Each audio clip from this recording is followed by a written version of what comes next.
Excuse-moi Marc, mais il y a l'odeur de ce que fait faire Juan là. Qui commence à monter. Marc, tu as vu quoi cette semaine? Ça va être dur de commencer autrement que par la mort d'une icône. Diego Maradona était réputé pour son talent, son génie, sa spontanéité, sa technique, sa ruse aussi, hop, la main, ses provocations, ses excès en tout genre et son excentricité. En revanche, il n'était pas vraiment réputé pour son sens du style, sa distinction ou son raffinement. Hop, les doigts, voilà. Pourtant, Diego, il avait un petit truc à lui, une coquetterie depuis quelques années. Il aimait porter 2 montres à la fois, une à chaque poignet. Poignet gauche, poignet droit, comme sur cette photo, comme sur celle-ci, ou encore sur cette dernière photo-là. Mais pourquoi 2 heures montres à la fois? 2 heures différentes. En fait, il y en avait une pour indiquer l'heure de l'endroit où il se trouvait en voyage, potentiellement, et puis une autre pour se souvenir qu'il venait d'Argentine, de Buenos Aires, et donc il avait toujours l'heure de l'Argentine. Il se souvient. Il se souvient, c'est important de ne pas oublier d'où on vient. Ça, Diego, il le savait, pas con. Puisqu'on parle de montre, dans un autre genre, cette semaine ont été publiées les déclarations de patrimoine des ministres, et notamment celle d'Éric Dupond-Moretti, garde des Sceaux, qui a fait beaucoup couler d'encre. Alors, il y a pas mal d'infos dans cette déclaration, effectivement, plein de chiffres rendus publics qui prouvent que le ministre est assez confort, ma foi. Mais une ligne a particulièrement retenu notre attention, ça s'appelle les biens mobiliers divers lorsque leur valeur unitaire est égale ou supérieure à 10 000 euros. Et dans cette colonne, le ministre a déclaré 2 choses, 2 montres.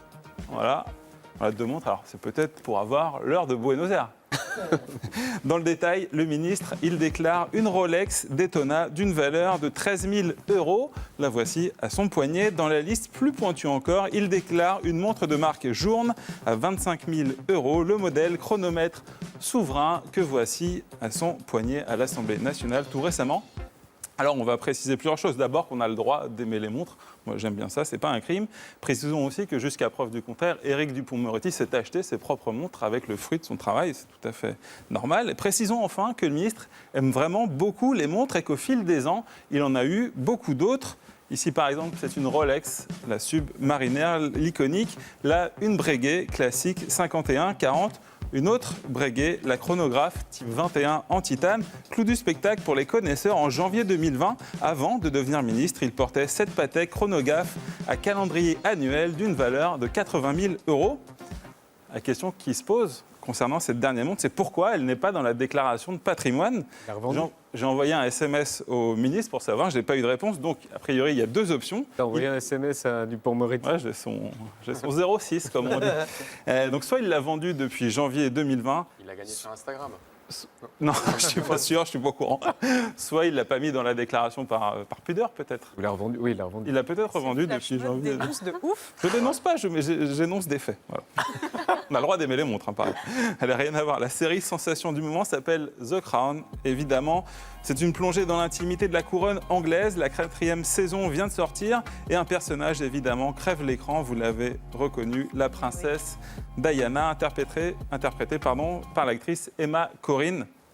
Alors d'un point de vue stylistique, c'est assez passionnant cette série. Évidemment, gros travail sur les costumes, c'est assez bluffant. On reconnaît en fait dans la série plein des tenues iconiques de Lady Di. Cette tenue rose avec le pantalon Vichy culte, évidemment. Cet ensemble bleu avec le bibi à voilette. Cette robe rouge, bretelle spaghetti, pareil. Et puis ce tailleur bleu à s'y méprendre avec le nœud lavalière. En fait, The Crown, c'est une nouvelle pierre dans la construction d'une icône de mode Diana. En 2017, Diana elle avait inspiré le défilé du créateur Virgil Abloh pour sa marque Off-White déjà. This current collection that I'm developing, choosing Princess Diana as the muse, is sort of this resonance. It's super like young Diana. 2 ans plus tard, Vogue publiait cette série de photos très réussies. Hailey Bieber était l'incarnation de la Diana moderne. Regardez la ressemblance. Et puis plus tard, il y a eu ce pull Lanvin inspiré d'un modèle iconique porté. J'en avais déjà parlé. Et puis ce même pull qui vient de sortir chez la marque américaine Rowing Blazers. Alors le style de Diana, il est vraiment vénéré en ce moment. Et pour une fois, tu te rappelles, Salia, qu'il l'avait... Tout à fait, je me rappelle. Ouais, c'était il y a à peu près 2 ans. C'était une bonne chronique. Et le style de Diana est vénéré en ce moment. Et pour une fois, le mec n'en peut plus. Et pour une fois, bon, elle était bien, quoi, ça allait. Quoi. Et pour une fois, je ne veux pas aller. Je suis assez d'accord avec ce culte autour du style de Diana. Il y a des centaines de photos quand on regarde qui sont assez dingues. C'est dur de choisir. Alors modestement, j'ai fait une tentative, un petit top 3 des looks de Diana. D'abord, ce flamboyant tailleur, motif pied de coq bicolore. Fallait y penser, puis il fallait oser. Derrière, cet ensemble vert et ses lunettes complètement folles, on dirait Michelle Pfeiffer dans Scarface. Mon numéro 1, ce serait peut-être cette photo de Diana au club de polo, mai Ah bon, tu 82. trouves Car même le dimanche, elle était parfaite. Ah ouais, Ok, ouais, d'accord. j'aime bien. Ok. C'est vraiment c'était un peu une déclaration d'amour. Cette, Ah ben, on voit ça. séquence, On voilà. voit ça. Allez, idée shopping. Que va porter Salia sur France Info la Eh semaine bien prochaine non. Il y a un Il y en a petit pas. effet, en fait, pas d'idée shopping, parce qu'aujourd'hui, je souhaite faire passer un message. Ah. On est dénoncer. en jour de Black Friday. Tu vas tu sais. dénoncer. Ah, merde. Ouais, je dénonce encore. C'est la J'étais à chronique, fond, j'étais à fond là. c'est la chronique qui dérange. Voilà, Che Guevara. Aujourd'hui, je sais pas ce qu'il a. hein. Che On s'en Guevara, souviendra de celle-là aussi. j'espère. Bah, elle est pas mal aussi. Alors, pas d'idée shopping en ce jour de Black Friday. On va plutôt vous montrer un chiffre issu d'une étude qui vient de paraître dans le Financial Times sur la façon dont on consomme les vêtements, dont on les porte ou pas. Regardez cette courbe qui s'effondre. En l'an 2000, on portait en moyenne un vêtement 200 fois avant de le jeter. 15 ans plus tard, en 2015, on portait le même vêtement seulement 160 fois avant de s'en débarrasser. Et puis a priori, la tendance ne s'est pas inversée.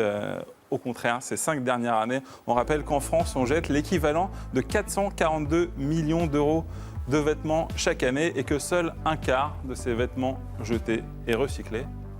Donc voilà, cette semaine, Pas d'idée shopping. shopping. La semaine prochaine, oui, on trouvera Ah, une saloperie d'accord. pour faire du shopping.